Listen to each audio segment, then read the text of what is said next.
আমার দলের সুপ্রিমোকে যখন কোনো বিরোধী দলের নেতা নেত্রীরা এরকম কুরুচিকর মন্তব্য করে, কুরুচিকর ছবি দেখায়, তখন এই ছেলেরাই প্রতিবাদ করে। সেই ছেলেরা তার দলের একজন মহিলা কর্মীর সঙ্গে মহিলা কর্মীর যোগ্যতাকে ঢেকে দেওয়ার জন্য, নামিয়ে দেওয়ার জন্য এআই করা নুড একে অপরের মোবাইলে পাচার করতো। তাহলে তুমি যে বলছিলে না মানে তোমার সঙ্গে এটা হয়নি, সেন দৃষ্টিতে পড়নি, সেন দৃষ্টি নয়, কুরুচিকর দৃষ্টি, হীন ভাবনার দৃষ্টি। তাদের বাড়িতে মা বাবা আছে, তাদের মায়েদের এরকম ছবি কি লোকের কাছে পাঠায় না, বোনেদের এরকম ছবি লোকের কাছে পাঠায়? এইটাই হচ্ছে আসল সত্য। প্রত্যেকটা স্টেট, প্রত্যেকটা ডিস্ট্রিক্ট সেগুলোর উন্নতি নিয়ে ভাবি। আজকে মিজোরাম একটা এতটা মানে আউটস্কার্ট বলা চলে, সেভেন সিস্টার্স এর মধ্যে পড়ে, সেই রাজ্যটা কতটা ডেভেলপ করেছে, সেখানকার লিটারেসি রেট কতটা হয়েছে ভাবুন তো। তাহলে সবসময় অন্য রাজ্যে কি হচ্ছে, ইউপিতে কি হচ্ছে, মধ্যপ্রদেশে কি হচ্ছে, এই তুলনাগুলোটা নিয়ে কি নিজেদের কি মানে আমরা ধোয়া তুলসী পাতা হয়ে যাব? নিজেদের ড্রব্যাক গুলোকে নিয়ে একটু ক্ল্যারিফাই করি না যে কি করে সেটা থেকে ওভারকাম করা যায়। নচেত সবসময় আমি শুধু এটাই দেখে গেছি যে এই মুখপাত্র যারা, তারা খালি তুলনা টানে যে অন্য রাজ্যেই হলো আমাদের রাজ্যেই হলো, অন্য রাজ্যেই হলো আমাদের রাজ্যে হলো। আলটিমেটলি আমাদের লিটারেসি রেট কোথায় রয়েছে, এমপ্লয়মেন্ট রেট কোথায় আছে, সেগুলো নিয়ে একটু ভাবি। কি করে সেখান থেকে বেরিয়ে আসা যায়, সেখান থেকে ইমপ্রুভ করা যায় সেটা দেখি।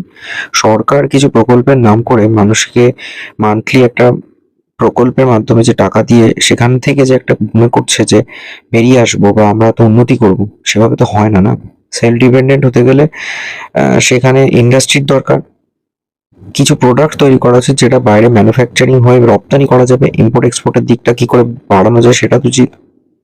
একটা সরকার যে এত টাকা খরচা করে একটা মন্দির বানিয়েছে, সেটা হয়তো সেই জায়গার শিল্প উন্নয়নে, পর্যটন শিল্প উন্নতি হতে পারে, কিন্তু রাজ্য সরকারের পোষিত কিছু কারখানা ছিল, যেসব ছিল একটা সময়, তো সেইগুলোকে কি করে বন্ধ না রেখে সেগুলোকে কি করে পুনরুজ্জীবিত করা যায়।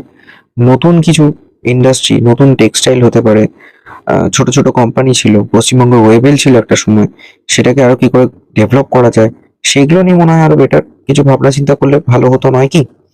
নচেত এখনকার ইউথ জেনারেশনকে যদি আপনারা কিছুটা ভাগ করেন, আমি জানি না আমার ভিডিওটা কজন দেখছে বা কজনের মাথায় ঢুকবে ব্যাপারটা, আপনারা যদি একটা ইউথ জেনারেশনকে ভাগ করেন ক্রাইটেরিয়া ওয়াইজ বা তাদের কোয়ালিটি ওয়াইজ, দেখবেন ক্লাসে যেমন প্রথম 10 জন, তারপরে 20 জন, তারপরে 30 জন, এইভাবে যেমন রোল নাম্বার ওয়াইজ ভাগ থাকতো, এখন তেমনই দেখা যায় যে আমাদের ইউথ জেনারেশন লাইক 25 থেকে 35 বছরের যে একটা এজ বিলং করছে, তাদের যে ক্রিম লেভেলের স্টুডেন্ট যেগুলো, যারা কোয়ালিফাইড স্কিল্ড, তারা এই রাজ্যে নেই।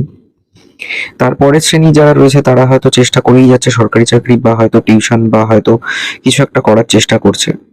তারপরের যে শ্রেণীর মানুষরা রয়েছে, আমি কোয়ালিটি ওয়াইজ বা তাদের স্কিল ওয়াইজ, কোয়ালিফিকেশন ওয়াইজ বলছি, তারপরে মানে তৃতীয় লেভেলে যারা রয়েছে তারা হয়তো ছোটখাটো ব্যবসা করার চেষ্টা করছে, হয়তো ম্যাক্সিমাম 15,000 থেকে 25,000-এর একটা জব সেলস